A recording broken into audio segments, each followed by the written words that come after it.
Hello guys, what's up? This is Cher talking. Welcome back to my channel. In today's video we'll be talking about the universe and some of the news we got into the game.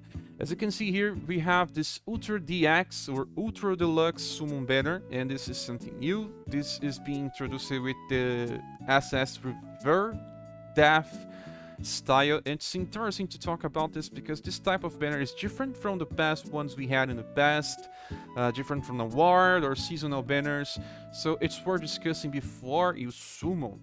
Well, not only that, we also have some other news like this new event called Death and the Minstrel Battle with Death. That's a continuation of this event, and also changes to the Platinum banner that just got Bucket Hill Gustav and also Lapel. Let's start with the banner, because this is kind of the reason why I'm making this video, because people want to understand the difference and also if it's worth summoning or not. As you can see on this image, you see new UDX only on Death. That's because Death is the only limited style from this banner. The Ultra DX banners works different from other banners in this game. I believe that they did this decision because it was kind of getting a little exhausting to just release limited styles in the game being seasonal. If they continued just releasing, you know, summer, Halloween banners and things like that, it will eventually just run out of ideas. They still need limited styles because people only summon when there's limited styles. I know that, well, there are other characters that people summon when they are not limited, but the consensus in gacha games is just that people will summon or spend more when there's limited styles on banners. Well, I was also someone like that. That's the reason why I didn't summon for Battle of Bucket Hill Gustav, and that's the decision that they made in this game. So instead of just releasing new seasonal banners with just, you know, bikini girls and Halloween themed units, just trying to fit new styles into, you know, Valentine's, it gets a little tired. They decided to release a different banner where you have one or two limited styles and they have nothing to do with seasonals. They have usually very interesting skills. They are usually over the top or just top styles that you want to use, and they also introduce new styles that will go to Platinum alongside this main Ultra Deluxe character. In this case, Death is the Ultra Deluxe, but you also have a new version of Albert and this character called Strife. It's the release of Strife. It's I am Discord. Discord in Rewards of the Trials Albert. It's interesting to remember that this Albert is called Death Albert, or, you know, Kingsword Albert. It's the name the community gave to him because he has a sword that's different than the other versions. He is looking like a king on his outfit, and he also introduced something interesting to future Albert builds. We'll be talking about this later. But just to understand, every time you see an Ultra DX or Ultra Deluxe banner, you will see one that says that is Ultra Deluxe only, and the other characters will not be time limited.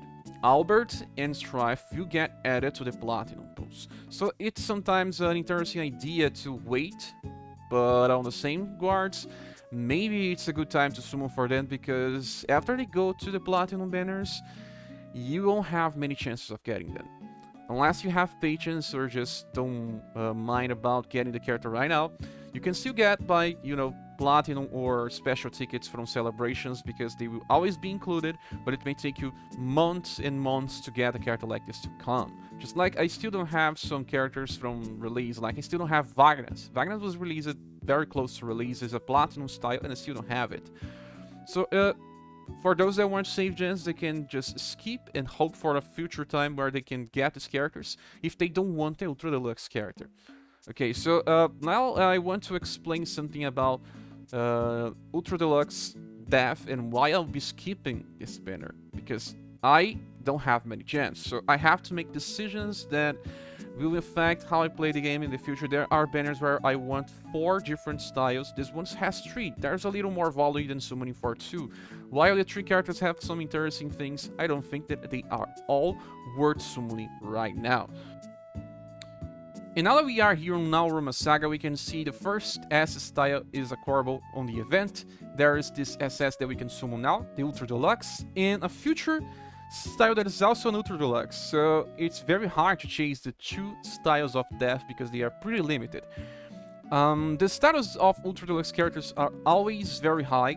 They usually have a higher total as well, but it's still not higher than Liz. Liz will keep being on the top for intelligence for a long time. But to understand that, we need to check the skills. It's all single target attacks, so it's not an AoE farmer. There's one AoE option by his style, but the first attack that's worked is just slash plus move, an interesting combination, but single target. The damage is not so high, but it's okay. It can be reduced to 2 BP, so you use it and still get 1 BP by a turn.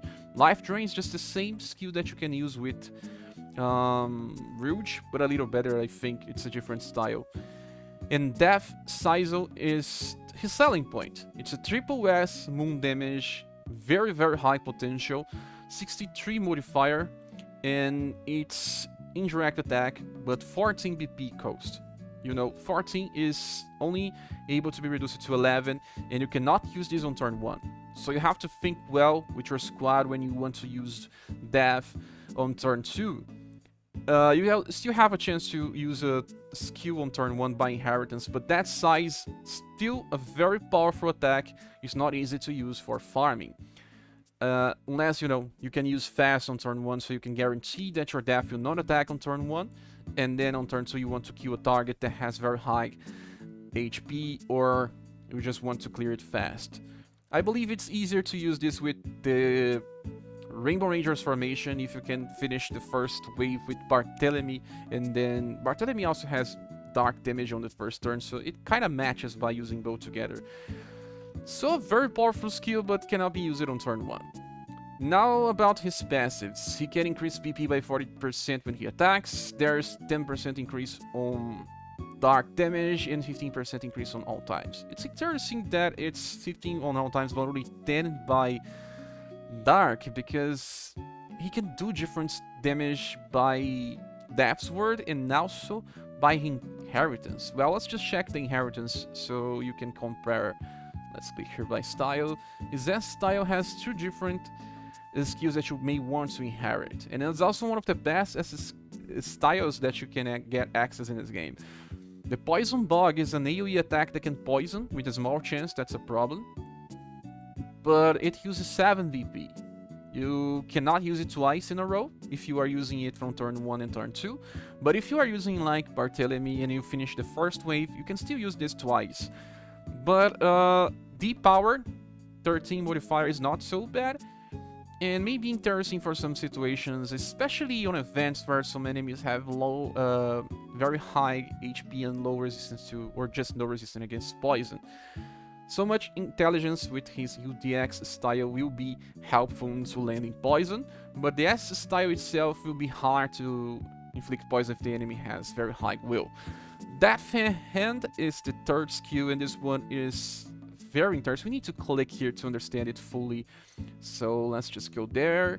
As you can see, Death Hand has a medium chance to stun and also a medium chance to inflict unconsciousnesses, but it's only S damage instead of triple S, 44 modifier.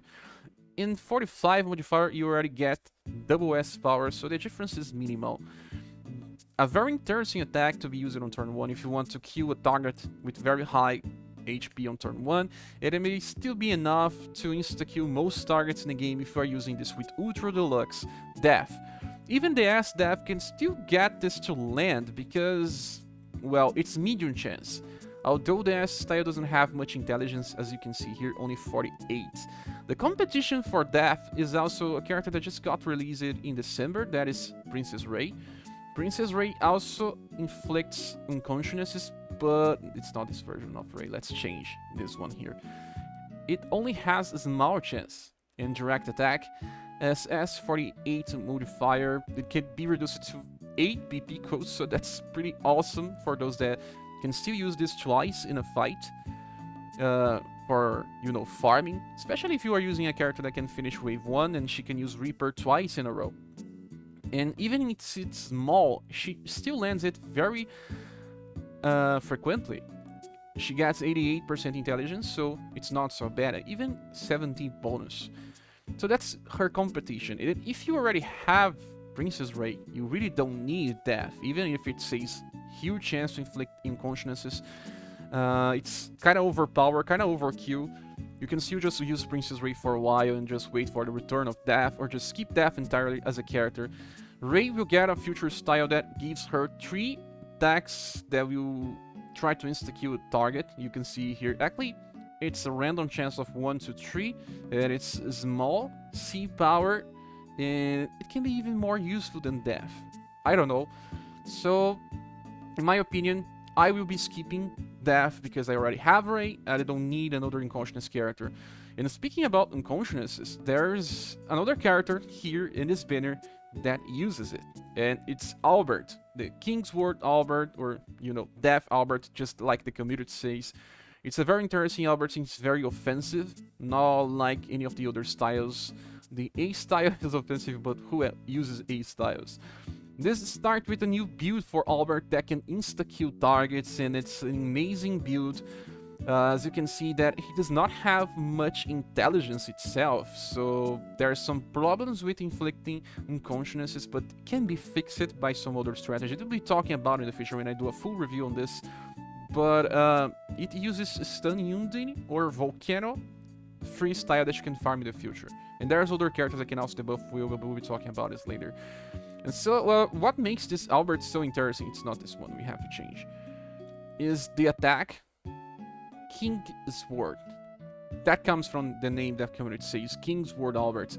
This attack has a small chance of just killing all targets, AoE attack. And it can also inflict some damage. It's not slash, it's only stun. That's an interesting thing as well. 14 modifier with D power is amazing. Guys, this is amazing. If you compare to Mirage Blade, you have a similar damage output, but without any effect.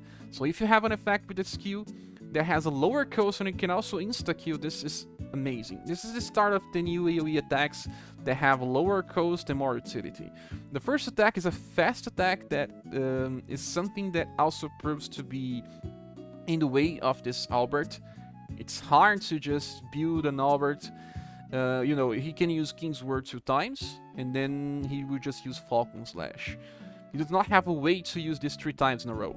And that's where the future Albert, some people call it the Greek god Albert, or anything else, can use it twice in a row because he has power charge too.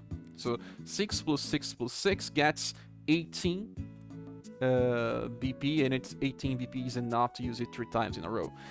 But you can already start using insta-kill with this version of Albert if you have Undine or a future version of Volcano that will help him, and if you are already killing the first wave with different characters. So this attack is amazing, but not only this, he also has this third attack that is an AoE that has 2 types of damage. It's Slash and Sun. It's a very strong attack for squads that also use Barthélemy to clear the first wave, and want to use this as a second skill because it uses 13 to clear a wave with enemies with very high HP. A very interesting build for this version of Albert. For passives, he has a chance to heal back, 25% chance to heal back. He reduces damage when he's on full HP. This is a waste of a passive. And the last one, he deals more damage when he's on full HP. I don't like all the passes of this guy, and that's the reason why I also will not be using him that much besides the insta-kill. But the future Albert will be way better, and that's why I will be skipping this banner as well. I will hope to get this Platinum style before I get the Greek God Albert. I don't even know the name of the style. And this one is way better since it has something interesting. If you build him with intelligence, he can also inflict stun. He also heals. He can still use the Kingsword attack by inheritance, and by reducing it to 6, we can override the second attack here that's actually having a nerf. And he will just use that, because the first skill is a healing, he will never try to use another skill. The last attack is Holy Light Slash, and a very powerful attack that is Slash and Sun again. So a very interesting character because of power charge, and also 25% increase at almost all times, since it's Sun and Slash. And Fired Up 4 will be active all the time, and this one it will be active for Sun. A very interesting combination of skills, in my opinion. And the last character is Strife. As you can see, the intelligence is not so high, but not so bad, on 83%. Has some agility, and it's an interesting character to discuss since there's no other style of him, so you get this and nothing else, just like Judy. So it has to work by itself. And interestingly, he does. The first attack is Firefox, and it can debuff the will of your target. So very nice to use this with your mage squad when facing some bosses. And the second attack is interesting since it's column attack with a lower cost than the ones that we have. It's 8 PP, C power, 18 modifier, very interesting. And the last one is an AoE attack, Phoenix. It's just the same that we have with Miriam, the current Miriam. So I believe you'll be using him more for the second skill or for some situations where you need a will debuff. Remember, will debuff is not easy to find, so this is kinda good to have in a character that's on Platinum. And for passives, he reduces damage on full HP, something of a waste, increases damage for weak attacks, and also 15% increase on all times. So you have 30% increase on most on all times, and he reduces damage on full HP, so at least the same damage output for passive, just like Rouge and Blue has, the same combination. Weakness concentration and fired up 4. So 30% increase on damage makes the second skill very powerful in my opinion. And also, the first skill having only 3 VP codes makes it even better, since it's just enough for you to save VP to use the second skill again. So, a very good character, but still not so much for me right now. The good thing is that we barely have any heat damage dealers in this game, so this one will cover for a while. Okay, so I believe this is it. I will just get back into the banners informations and event informations. And I just wanted to give you an impression of the characters. I will be skipping because I have to save gems. I don't have many gems in the game and I cannot pull for everyone. We all know that. We have to make decisions. Both Albert, Death, and Strife are interesting, based on different situations. But Death can be skipped. That's my own opinion. If you have Ray, it's even easier to skip. And if you want save gems, you can skip Albert and Strife for a while and hope to get them by Platinum Summons or free tickets in the future. Well, it will not have you a guarantee to get these characters, but you still have a chance. So this was my opinion on the news and also on the banners and characters. What do you think? Please see here in the comments. And if you want to support the channel, you can use the links on the description of the video. We see each other on the next one. Bye.